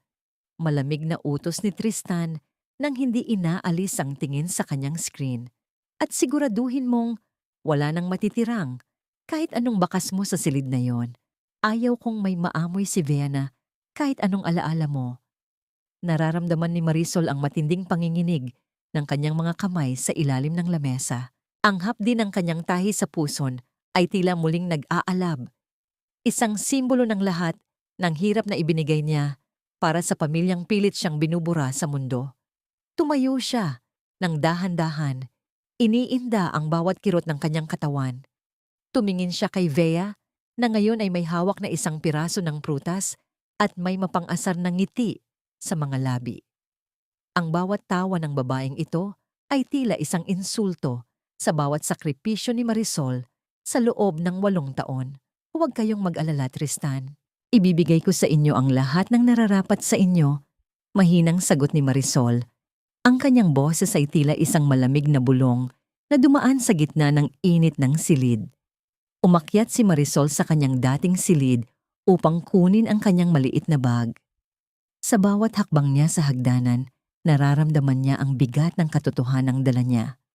Ang bawat ukit sa kahoy ng pasimano ay tila mga anino ng kanyang nakaraan na humahatak sa kanya pabalik sa dilim. Pagpasok niya sa silid, napatigil siya sa tapat ng salamin. Ang babaeng nakatingin sa kanya ay hindi na ang Marisol na martir, kundi isang babaeng handang sumabog sa galit at katarungan. Kinuha niya ang folder na inihanda niya, isang folder na naglalaman ng mga dokumento. Ngunit hindi ang mga dokumento ng kanyang pagsuko. Sa ilalim ng mga papel na yon ay nakatago ang kopya ng voice recorder at ang mga liham ng kanyang ama. Ito ang kanyang huling sandata, ang huling bala sa kanyang pakikipaglaban. Ang bawat tunog ng pag-ikot ng hangin sa labas ay tila isang hudyat na ang oras ng paghihiganti ay malapit na. Habang naglalakad siya pababa, nakita niya si Tristan na nakatayo sa may pintuan, may kausap sa telepono. Ang tinig ng kanyang asawa ay puno ng kagalakan habang pinag-uusapan ang tagumpay ng ospital at ang pagkawala ng huling hadlang sa kanilang yaman. Ang bawat salita nito ay tila isang lason na dahan-dahang pumapatay sa huling hibla ng awa sa puso ni Marisol. Aalis na ako, Tristan, wika ni Marisol nang makalapit siya rito. Magkita na lang tayo sa opisina ni Attorney Mendoza. Tumingin si Tristan sa kanya, isang tingin na puno ng panlilibak at kawalang-galang. Mabuti pa nga. At huwag ka nang babalik dito? Kahit na ano pa ang mangyari. Ang pinto ng bahay na ito ay sarado na para sa iyo habang buhay. Ang tunog ng pagsasara ng malaking pinto sa likuran ni Marisol ay tila isang malakas na hatol ng kalayaan. Habang naglalakad siya sa gitna ng ulan, patungo sa kanyang sasakyan, nararamdaman niya ang malamig na tubig sa kanyang mukha, tila mga luhang hindi na niya kailangang ilabas. Isang katanungan ang muling bumalot sa kanyang isipan habang pinapaandar niya ang makina ng sasakyan. Isang tanong na tila isang sumpa para sa mga taong nasa loob ng mansyon. Handa na kaya ang pamilyang Villarreal sa bagyong paparating na sila mismo ang nagtanim? At paano mo lulunukin ang katotohanang ang bawat sentimong pinaghirapan ninyo ay nakabaon sa dugo ng taong inyong pinatay? Ang mabilis na pag-andar ng sasakyan palayo sa mansyon ay tila isang huling paalam sa isang madilim na kabanata, habang ang bawat patak ng ulan sa salamin ay tila mga saksi sa pagsilang ng isang bagong Marisol. Pirmahan mo na yan, Marisol, at pagkatapos ay burahin mo na ang anino mo sa buhay namin. Huwag mo nang hintayin, nakalad ka rin ka papalabas ng gusaling ito dahil sa iyong kabagalan. Ang tinig ni Tristan ay tila isang malupit na utos na bumasag sa katahimikan ng malamig na opisina ni Attorney Mendoza. Nakaupo si Marisol sa tapat ng malawak na lamesang gawa sa mahogany. Ang kanyang mga kamay ay dahan-dahang humahaplos sa folder na naglalaman ng kanyang pagsuko. Sa tabi ni Tristan, si Doña Imelda ay tila isang reynang naghihintay ng kanyang koronasyon habang pasimple nitong tinitignan ang kanyang mamahaling relo. Tila ba ang bawat segundo ng buhay ni Marisol ay isang abala sa kanilang marangyang schedule. Ang amoy ng lumang leather at ang lamig ng aircon sa loob ng silid ay tila nagpapadama kay Marisol na siya ay nasa loob ng isang korte kung saan ang kanyang mga kaaway ang tumatayong hukom at berdugo. Nararamdaman ni Marisol ang matinding panlalamig ng kanyang mga daliri habang hawak ang ballpen, ang panulat na iniregalo sa kanya ng kanyang ama noong siya ay nagtapos ng pag-aaral. Ang bawat kurba ng pilak na panulat ay tila isang paalaala ng dangal na pilit na binubura ng mga taong nasa harapan niya. Ang kanyang puso ay tila isang ibon na nagpupumiglas sa loob ng isang masikip na hawla. Bawat tibok ay tila naririnig sa buong silid, isang ritmo ng kaba at nag-aalab na puot. Sa loob ng 8 taon, ang bawat pirma niya ay tila isang pahina ng kanyang pagiging alipin. Ngunit sa pagkakataong ito, ang bawat hibla ng kanyang kalamnan ay handa na para sa isang huling pag-aaklas. Ano pa ang hinihintay mo, Marisol? Ang huling patak ng ulan o ang muling pagkabuhay ng tatay mong sugarol? Panunuyan ni Doña Imelda. Ang boses nito ay puno ng pagmamataas habang iniaabot ang isang baso ng tubig kay Tristan. Dahan-dahang iniangat ni Marisol ang kanyang mukha. Ang kanyang mga mata, na dati ay puno ng luha at pagsusumamo, ay tila naging 2 piraso ng matalim na kristal na dahan-dahang humihiwa sa kumpiyansa ni Tristan. Isang manipis at malamig na ngiti ang sumilay sa kanyang mga labi. Isang ngiting hinding-hindi nila inaasahan mula sa isang babaeng tinawag nilang baog at walang silbi. Inilapag niya ang ballpen sa ibabaw ng lamesa nang may sapat na diin upang lumikha ng isang malinaw na tunog sa gitna ng katahimikan. Hindi ko pipirmahan ang basurang ito, Tristan. Mahinahon at matatag na wika ni Marisol. Ang kanyang boses ay tila isang hangin bago ang isang malakas na bagyo. Anong sinabi mo? Marisol, huwag mong subukan ang pasensya ko. Ang pangalan ng tatay mo? Bulyaw ni Tristan habang tumatayo at hinahampas ang lamesa. Ngunit pinutol siya ni Marisol sa pamamagitan ng isang mabilis na kilos. Inilabas ni Marisol mula sa kanyang bag ang maliit na voice recorder at inilapag ito sa gitna ng lamesa. Ang bawat pagpindot niya sa kagamitan ay tila isang huling hudyat ng digmaan. Sa loob ng silid, ang tunog ng static mula sa recorder ay tila isang mahabang buntong hininga ng tadhana bago tuluyang umalingaw-ngaw ang boses na magpapabago sa lahat. Tristan, bakit mo binago ang aking gamot? Sinabi ng cardiologist ko na Hindi ito ang kailangan ko. Nararamdaman ko ang pagbigat ng aking dibdib. Ang boses ng yumaong si Don Rodolfo ay tila isang multong pumasok sa silid. Bawat salita ay puno ng paghihirap at pagtataka. Nakita ni Marisol ang biglang pagpulas ng kulay sa mukha ni Tristan. Ang kanyang asawa ay tila naging isang estatwa ng yelo. Ang kanyang mga mata ay nanlaki sa tindi ng gulat at takot. Maging si Doña Imelda ay napahawak sa kanyang dibdib. Ang kanyang mapagmataas na mukha ay biglang napuno ng mga guhit ng pagkabalisa. Ang bawat segundong dumadaan ay tila isang mahabang pagdurusa habang ang bawat lihim ay dahan-dahang nabubunyag sa harap ng kanilang sariling mga pandinig. Ito ba ang dangal na sinasabi ninyo, Tristan? Ang dangal na itinayo sa ibabaw ng bangkay ng aking ama? Tanong ni Marisol.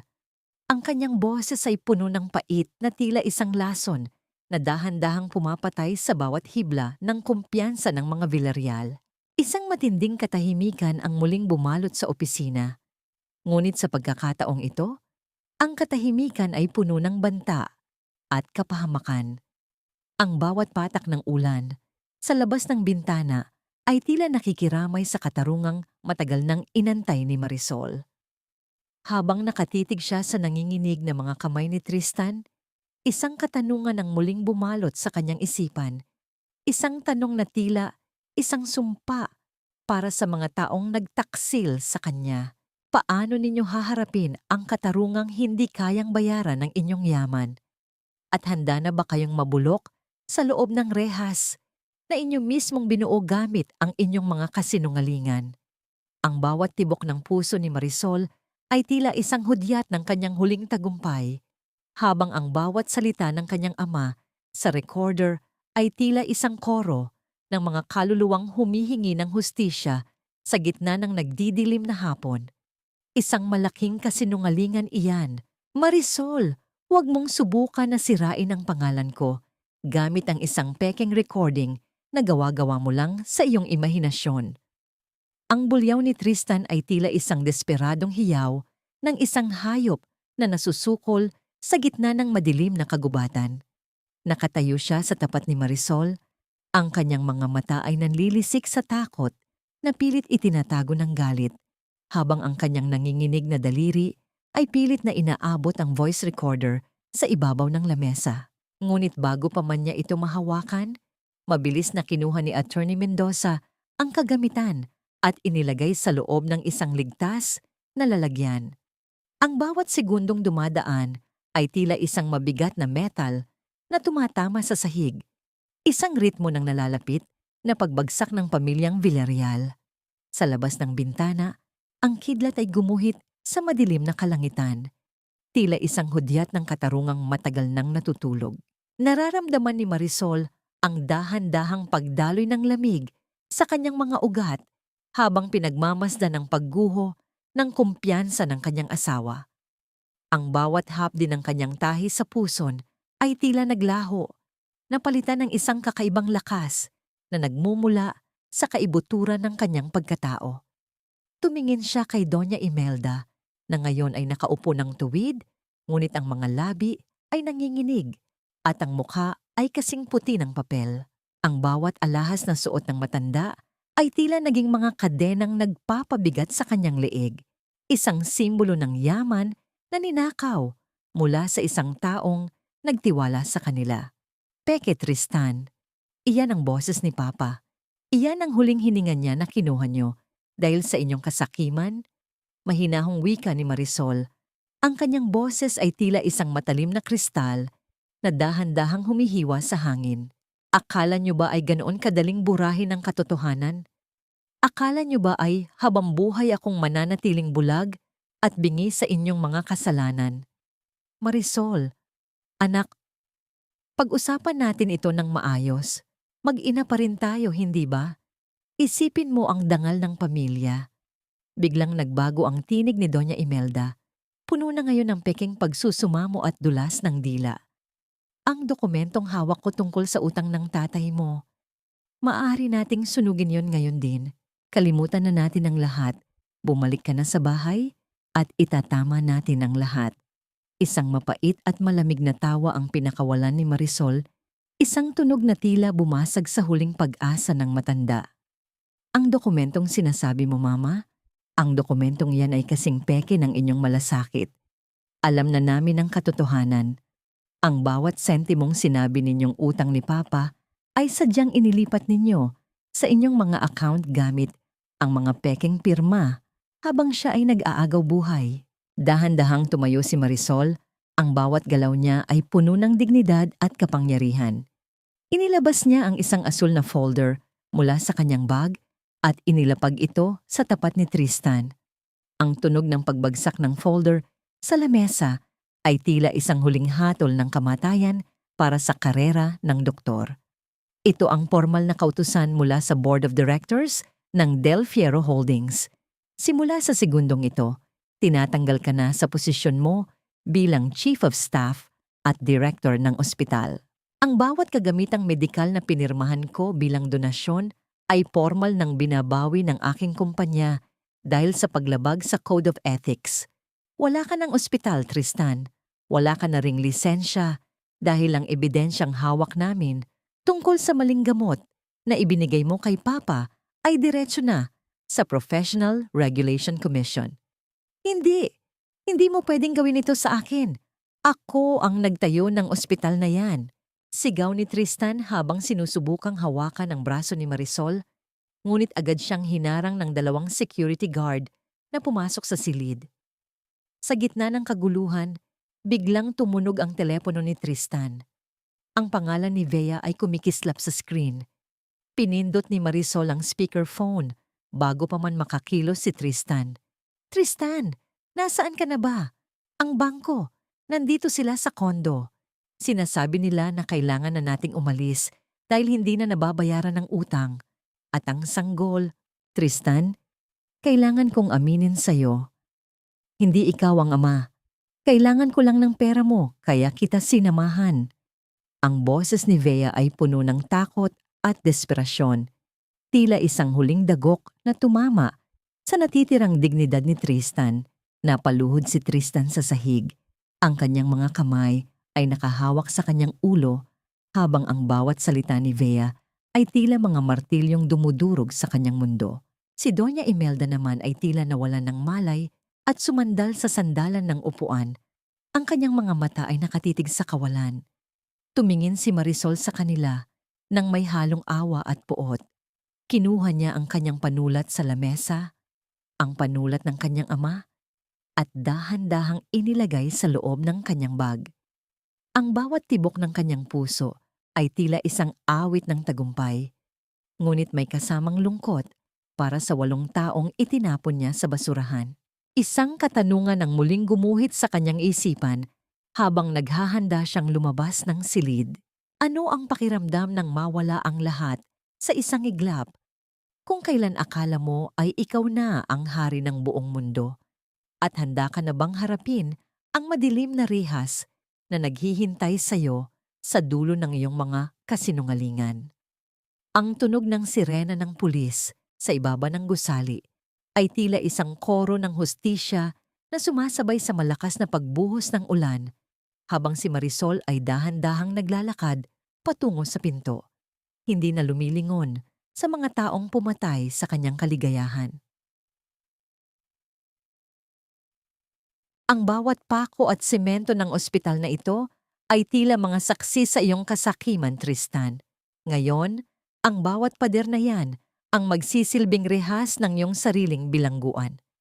Ang tinig ni Marisol ay tila isang malamig na bulong na dumaan sa pasilyo ng St. Jude Medical Center habang pinagmamasdan niya ang kanyang asawa na pilit na isinasakay sa loob ng sasakyan ng mga pulis. Ang mga kamay ni Tristan na dati ay ginagamit niya sa pagtitistis at pagliligtas ng buhay ay nakakabit ngayon sa malamig na bakal ng posas. Ang puting Amerikana ng doktor na dati ay sa gisag ng kanyang kapangyarihan ay tila naging isang maduming basahan na puno ng mantsa ng kahihiyan.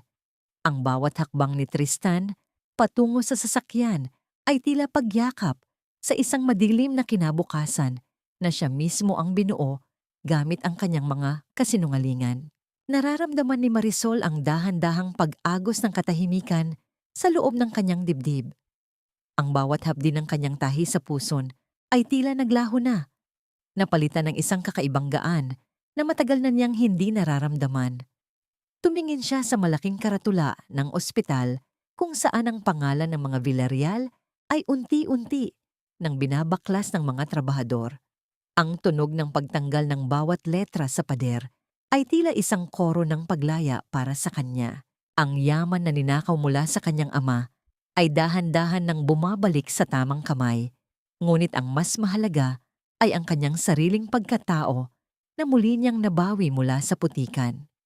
Sa kabilang dako ng lungsod, sa tapat ng engranding mansyon, nakatayo si Doña Imelda habang pinagmamasdan ang mga tauhan ng bangko na naglalagay ng dilaw na tape sa paligid ng kanyang bakuran. Ang matanda ay suot ang kanyang pinakamahalagang alahas, ngunit tila wala na itong ningning sa ilalim ng makulimlim na kalangitan. Ang bawat gamit na inilalabas mula sa loob ng bahay, ang mga antik na kagamitan, ang mga mamahaling painting at ang mga kristal na chandelier, ay tila mga piraso ng kanyang buhay na unti-unting itinatapon sa kalsada. Ang bawat hakbang niya palabas ng gate ay tila paglalakad sa isang disyerto ng kawalan kung saan wala ng alipin na susunod sa kanyang bawat utos. Mama, kailangan na nating umalis. Hindi na po sa atin ang bahay na ito. Mahinang wika ng kanyang abogadong hindi na rin mababayaran habang iniaabot sa kanya ang isang maliit na bag ng mga damit. Isang mapait na tawa ang pinakawalan ni Doña Imelda habang nakatingin sa malayo. Nakita niya ang isang pamilyar na sasakyan na dumaraan sa tapat ng mansyon. Si Marisol ang nasa loob, ngunit hindi na ito ang babaeng laging nakayuko at umiiyak. Ang mukha ni Marisol ay puno ng dignidad at kapayapaan habang tinatanaw ang kanyang dating biyenan sa huling pagkakataon. Walang galit sa mga mata ni Marisol, tila ba ang matanda ay isa na lamang estranghero na hinding-hindi na makakaapekto sa kanyang buhay. Nagpasya si Marisol na pumunta sa puntod ng kanyang ama sa hapon na iyon. Ang amoy ng mga sariwang bulaklak at ang banayad na tunog ng hangin sa mga puno ng akasya ay tila nagbibigay ng yakap sa kanyang kaluluwa. Lumuhod siya sa harap ng marmol na lapida at dahan-dahang hinaplos ang pangalan ni Don Rodolfo del Fierro. Ang bawat patak ng luha na gumulong mula sa kanyang mga mata ay hindi na luha ng pait, kundi luha ng katarungan at pagpapasalamat. Papa, malaya na po tayo. Ang bawat pangarap ninyo ay muli nating bubuhayin at ang bawat dumi na ipinahid nila sa inyong pangalan ay tuluyan na nating nilinis. Bulong ni Marisol habang inilalagay ang isang puting rosas sa ibabaw ng puntod. Isang kakaibang pakiramdam ng init ang dumaan sa kanyang balat, tila isang pagsang-ayon mula sa kabilang buhay. Dahan-dahan siyang tumayo at hinarap ang papalubog na araw. Ang langit ay puno ng mga kulay ng rosas at lila, isang sining ng kalikasan na nagpapahiwatig ng pagtatapos ng isang bagyo at pagsisimula ng isang bagong umaga. Habang naglalakad siya pabalik sa kanyang sasakyan, naramdaman niya ang matibay na lupa sa ilalim ng kanyang mga paa. Ang bawat tibok ng kanyang puso ay tila isang awit ng pag-asa, isang himig na hinding-hindi na muling mamababali ng kahit sinong Tristan o Doña Imelda. Ngunit sa gitna ng kanyang kapayapaan, nakatanggap siya ng isang mensahe mula sa isang hindi kilalang numero. Ang bawat salita sa screen ay tila isang huling bulong mula sa nakaraan. Nahanap na namin si Bea sa isang maliit na probinsya sa Hilaga. Ngunit may isang bagay siyang iniwan sa iyo. Isang sulat na magsasabi kung sino ang tunay na nagligtas sa iyo noong gabing nag-aagaw buhay ka sa ospital. Hindi si Tristan, kundi isang taong matagal mo nang nakalimutan. Ang kaba sa dibdib ni Marisol ay muling nagbalik, ngunit sa pagkakataong ito ay puno ng matinding pagtataka. Isang katanungan ang muling bumalot sa kanyang isipan habang pinagmamasdan ang nagdidilim na paligid. Sino ang taong handang mag-alay ng lahat para sa kanya sa gitna ng kanyang pinakamadilim na sandali? At handa na ba siyang buksan muli ang kanyang puso para sa isang katotohanang maaaring muling bumago sa kanyang mundo? Ang tunog ng hangin sa sementeryo ay tila isang hudyat na ang kabanata ng kanyang paghihiganti ay tapos na. Ngunit ang kabanata ng kanyang tunay na pag-ibig ay nagsisimula pa lamang sa gitna ng katahimikan ng gabi. Huwag kang titingin sa likod, Marisol. Ang dagat ang maghuhugas sa bawat bakas ng luhang iniwan mo sa buhangin ng iyong nakaraan. Ang tinig ni Gabriel ay tila isang banayad na himig na sumasabay sa marahang hampas ng mga alon sa dalampasigan ng Batangas. Nakatayo si Marisol sa tapat ng lumang bahay bakasyunan ng kanyang ama. Ang kanyang buhok ay hinahampas ng sariwang hanging dagat na may dalang amoy ng asin at kalayaan. Hawak niya sa kanyang nanginginig na daliri ang lukot na sulat mula kay Vea, isang huling pag-amin na tila naging susi sa huling pinto ng kanyang puso. Ang bawat letra sa papel ay tila mga saksi sa isang katotohanang matagal nang itinago sa kanya. Na noong gabing nag-aagaw buhay siya sa St. Jude Medical Center, hindi ang kanyang asawa ang nagligtas sa kanya. Si Gabriel, ang tahimik na kaibigan na palaging nasa anino. Ang siyang nagbayad sa mga pribadong doktor at nagmakaawa sa mga nurse upang huwag siyang sukuan habang si Tristan ay abala sa pakikipagtalik sa iba. Nararamdaman ni Marisol ang matinding init na dumadaloy sa kanyang dibdib, hindi dahil sa galit, kundi dahil sa isang pasasalamat na halos hindi niya kayang bigkasin. Ang bawat tibok ng kanyang puso ay tila isang koro ng pasasalamat sa lalaking nakatayo sa kanyang tabi. Ang lalaking hindi humingi ng kahit anong kapalit, hindi nanumbat, at nanatiling tapat sa gitna ng kanyang pinakamadilim na bagyo. Ang amoy ng kape sa umaga at ang huni ng mga ibon sa mga puno ng niyog ay tila nagbibigay ng basbas sa isang bagong simula. Wala na ang hapdi ng kanyang tahi sa puson. Tila ba ang bawat sugat ng kanyang katawan ay tuluyan ng humilom, kasabay ng paglubog ng araw ng kanyang paghihirap. Bakit, Gabriel? Bakit mo ginawa ang lahat ng yon nang hindi ko nalalaman? Mahinang tanong ni Marisol. Ang kanyang mga mata ay nakatingin sa malawak na asul na abot tanaw kung saan ang langit at dagat ay nagtatagpo. Isang matamis at mapayapang nangiti ang sumilay sa mga labi ni Gabriel habang dahan-dahan nitong hinahawakan ang balikat ni Marisol. Ang bawat haplos nito ay tila isang pangako ng proteksyon na hinding-hindi na muling mababali. Dahil ang tunay na pag-ibig, Marisol, ay hindi isang utang na dapat bayaran. Ito ay isang alay na ibinibigay ng buo, kahit walang nakakakita. Noong mga panahong akala mo ay nag-iisa ka, palagi akong nakamasid, naghihintay na matutunan mong mahalin muli ang iyong sarili bago mo ako makita. Napayuko si Marisol, at sa pagkakataong ito, ang mga luhang pumatak sa kanyang pisngi ay tila mga perlas ng kaligayahan. Dahan-dahan niyang isinandal ang kanyang ulo sa balikat ni Gabriel. Nararamdaman ang matatag na dibdib nito na tila isang pader na hinding-hindi siya pababayaan. Ang bawat tunog ng paghinga ni Gabriel ay tila isang ritmo ng kapayapaan na dahan-dahang bumabalot sa kanyang buong pagkatao. Sa loob ng 8 taon, nakalimutan niya kung paano ang pakiramdam ng maging mahalaga. Ngunit sa piling ng lalaking ito, tila muli niyang nahanap ang nawawalang piraso ng kanyang kaluluwa. Salamat, Gabriel. Salamat sa pagliligtas sa akin, hindi lang sa ospital, kundi sa dilim ng buhay ko. Bulong ni Marisol habang pinagmamasdan ang mga alon na dahan-dahang binubura ang kanyang mga yapak sa buhangin. Habang naglalakad sila ng magkahawak kamay sa dalampasigan, ang bawat hakbang nila ay tila isang panalangin ng pasasalamat. Ang araw ay dahan-dahang lumulubog, nag-iiwan ng mga kulay ng ginto at kahil sa kalangitan.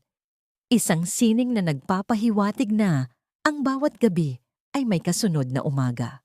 Wala nang Tristan na magdidikta sa kanyang halaga. Wala nang Doña Imelda na dudungis sa kanyang pangalan.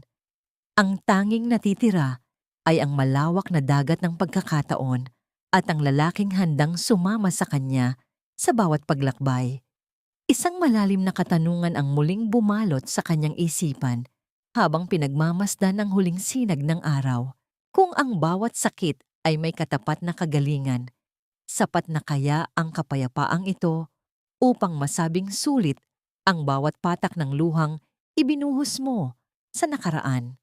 Ang tunog ng mga alon na humahalik sa pampang ay tila isang huling hudyat na ang kanyang kwento ng pagdurusa ay tapos na, habang ang bawat haplos ng hangin ay tila isang bulong ng pag-asa para sa isang kinabukasang puno ng tunay at dalisay na pag-ibig. Sa gitna ng katahimikan ng Batangas, si Marisol ay muling isinilang, hindi bilang isang biktima, kundi bilang isang reyna ng sarili niyang tadhana.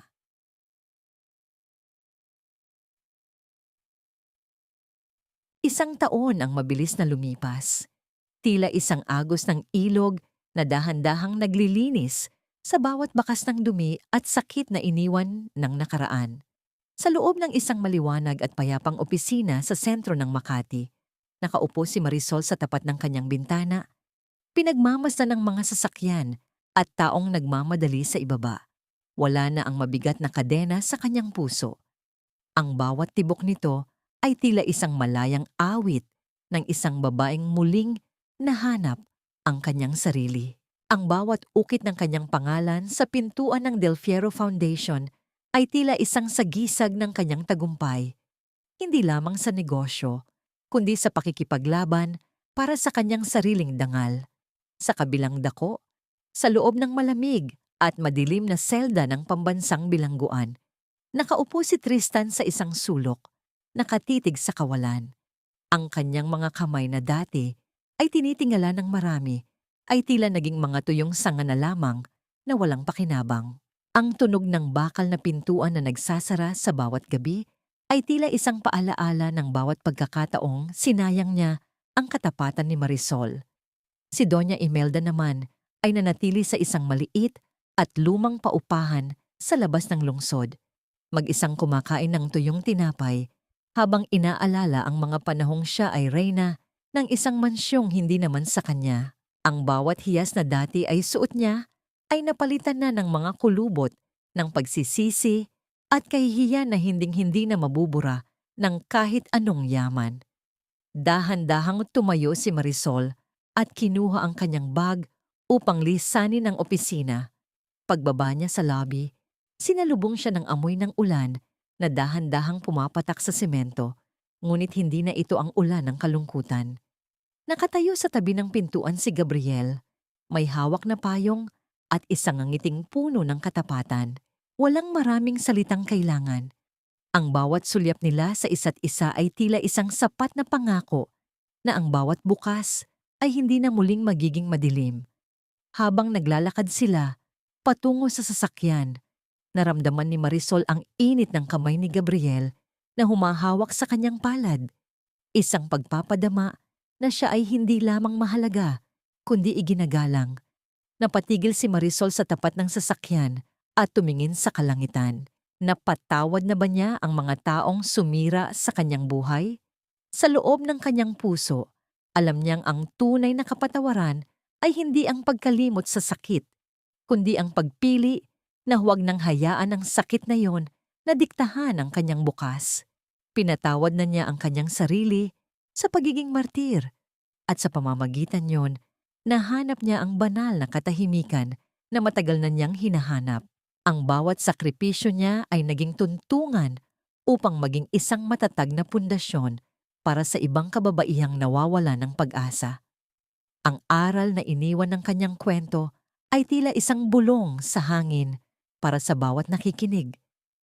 Ang halaga ng isang babae ay hindi nasusukat sa kung gaano karaming sakit ang kaya niyang tiisin sa ngalan ng pamilya, kundi sa kung gaano katapang ang kanyang puso na lumakad palayo sa dilim upang hanapin ang sarili niyang liwanag.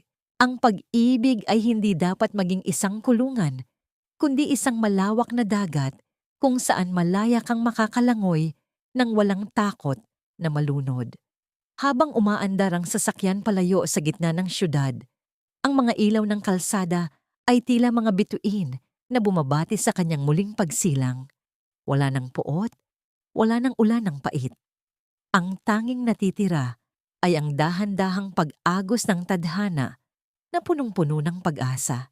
Ang bawat hininga ni Marisol ay tila isang huling hudyat ng katarungan, habang ang bawat segundo ng kanyang bagong buhay ay tila isang obra maestra na siya mismo ang lumikha.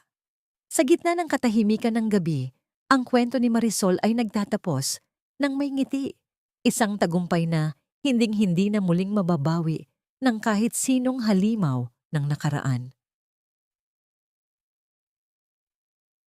Sapagkat sa dulo ng bawat bagyo, ang pinakamatamis na tagumpay ay ang muling pagtuklas sa ningning ng sariling kaluluwa. Mga minamahal kong tagapakinig, mula sa kaibuturan ng aking puso, nais kong magpasalamat sa inyong walang sawang pagsama kay Marisol mula sa kanyang pinakamadilim na gabi hanggang sa pagsikat ng kanyang bagong umaga. Hindi naging madali ang paglalakbay na ito habang isinusulat ko ang mga tagpo ng kanyang pagdurusa, lalo na noong mga sandaling nag-aagaw buhay siya, habang naririnig ang tawanan ng kanyang asawa sa kabilang silid, ay tila ba ako rin ay nawalan ng hininga sa tindi ng sakit. Ang bawat salitang inukit ko sa kwentong ito ay hango sa mga totoong karanasan at damdamin ng mga kababaihang aking nakilala. Mga pusong tila martir na sa huli ay natutong lumaban para sa kanilang sariling halaga.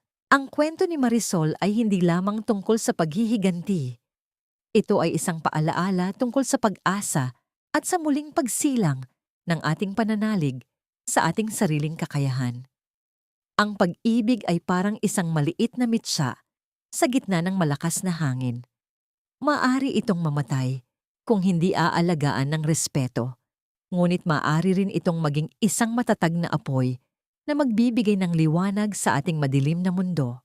Naniniwala ako na ang bawat isa sa atin ay may itinagong buto ng katatagan na hihintayin lamang ang tamang panahon upang muling sumibol at mamulaklak.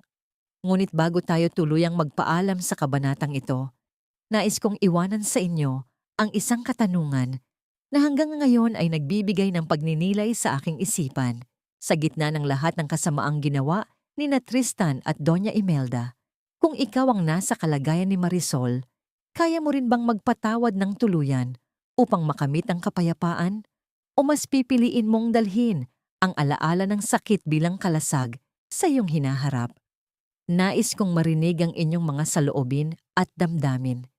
Ibahagi ninyo ang inyong mga kwento at opinyon sa ating comment section dahil ang inyong tinig ang nagbibigay buhay sa sining na ito. Kung ang kwentong ito ay nagbigay ng kurot sa inyong puso o naghatid ng munting inspirasyon sa inyong araw, huwag ninyong kalimutang mag-like at i-share ang video na ito sa inyong mga kaibigan at mahal sa buhay. Mag-subscribe na rin kayo upang hindi mapag-iwanan sa mga susunod nating kwento ng pag-ibig, sakripisyo at pag-asa. Maraming salamat muli at naway palaging manatili ang pag-asa at liwanag sa bawat isa sa inyo. Hanggang sa muli.